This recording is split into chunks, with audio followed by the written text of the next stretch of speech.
हम मैक्रो की वैश्विक स्थिति से शुरू करते हैं। जहां बहुत से सेंट्रल बैंक पॉलिसी की ब्याज दरों में कमी कर रही हैं, वहीं लॉन्ग टर्म बॉन्ड यील्ड धीरे धीरे बढ़ रही हैं। उदाहरण के लिए, ब्याज दरों में कमी होने के इस दौर में यूएस फेडरेशन ने लगभग 175 बीप्स पॉइंट की कटौती की है। फिर भी 10 साल का अमेरिकी ट्रेजरी का रिटर्न लगभग 50 बेसिस पॉइंट बढ़ गया है। वहीं जापान में रिटर्न लगभग 130 बीप्स पॉइंट बढ़ गया है, जो 50 साल में अपने उच्चतम स्तर पर पहुंच चुका है। इस पर आपके क्या विचार है? सोनल, आपने तो शुरुआत में ही बहुत मुश्किल सवाल पूछ लिया है, लेकिन यह सच्चाई है।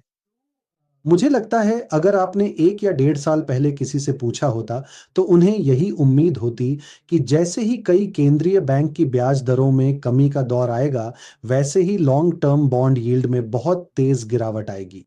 लेकिन ऐसा नहीं हुआ है। इसके पीछे कई कारण हैं।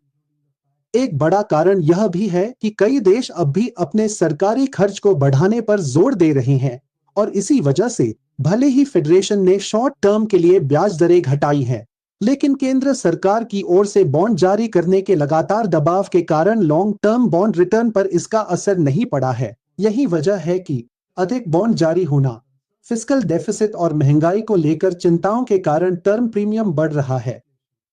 हमें यह याद रखना होगा कि अमेरिका में भले ही ब्याज दरें घटाई गई है, लेकिन वास्तव में रिपोर्ट की गई महंगाई की दर उनके टारगेट लेवल से ज्यादा है। और आखिर में हम जापान के मामले पर आते हैं, जहां हम वास्तव में इस पर बातचीत नहीं कर रहे हैं कि क्या, लेकिन सच्चाई यह है कि जापानी बॉन्ड यील्ड बेहद तेजी से ऊपर गया है। सोनल, पिछले माहौल की तुलना में यह एक बड़ा बदलाव है। उस दौरान जब भी ग्लोबल कैपिटल मार्केट्स में किसी भी तरह की उथल-पुथल होती थी, फौरन ही येन की कीमतों में गिरावट दिखाई देने लगती थी और जापानी बॉन्ड यील्ड नीचे चला जाता था।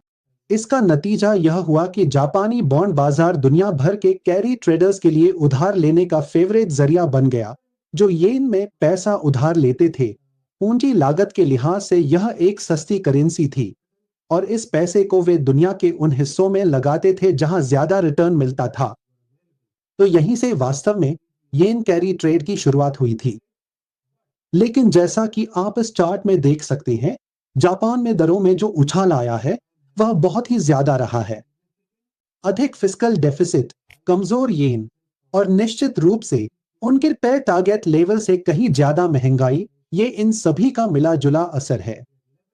और इसीलिए 10 सालों का बॉन्ड यील्ड बढ़कर 3.4% तक पहुंच गया है, सबसे ऊंचा स्तर जिसे आप चार्ट में देख सकते हैं। यहां तक कि यह 50 वर्षों में अपने उच्चतम स्तर पर है।